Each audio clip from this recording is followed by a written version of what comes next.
Assalamualaikum warahmatullahi wabarakatuh. Perkenalkan, nama saya Rizky Audian Susantia Rahab dengan NIM 08041382530081 dari kelas Biologi A. Pada video kali ini saya akan menjelaskan tugas dari biologi sel, yaitu tentang siklus sel. Pengertian siklus sel. Siklus sel adalah proses yang dialami sel dari terbentuk sampai akhirnya membelah menjadi dua sel baru. Di dalamnya ada tahap pertumbuhan, penyalinan DNA, dan pembelahan.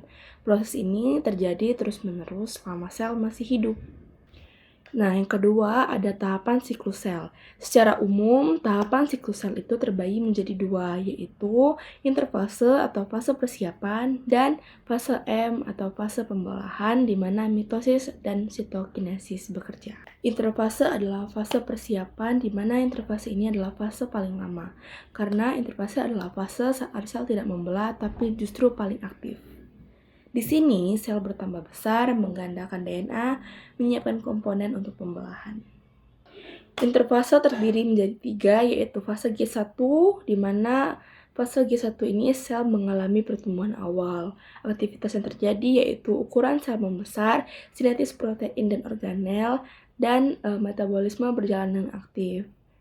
Dan yang kedua itu adalah fase S, di mana fase S adalah tahapan penting karena terjadi replikasi DNA. Artinya, DNA digandakan, setiap kromosom punya 2 kromatin.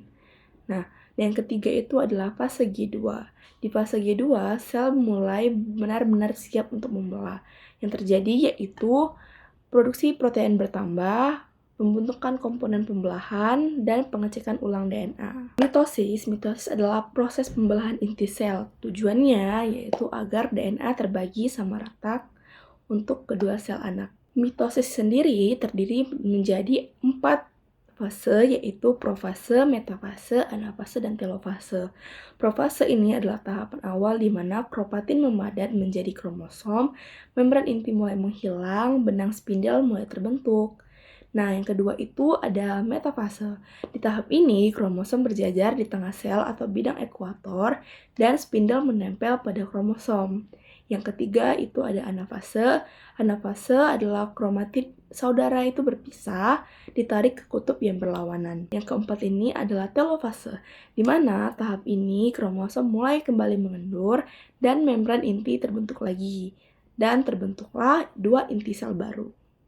Sitokinesis. Setelah mitosis selesai, terjadi sitokinesis, yaitu pembelahan sitoplasma dan sel benar-benar terbentuk. Akhirnya adalah 2 sel anak yang identik dengan induknya.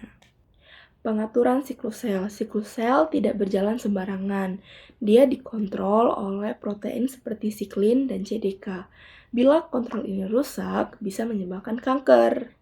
Yang terakhir itu kesimpulan. Kesimpulannya adalah siklus sel adalah proses penting dalam kehidupan sel karena dimulai dari interfase atau persiapan dan melalui mitosis atau pembelahan, dan hasil akhirnya akan menghasilkan 2 sel anak yang sama dengan sel induknya. Sekian video dari saya. Wassalamualaikum warahmatullahi wabarakatuh.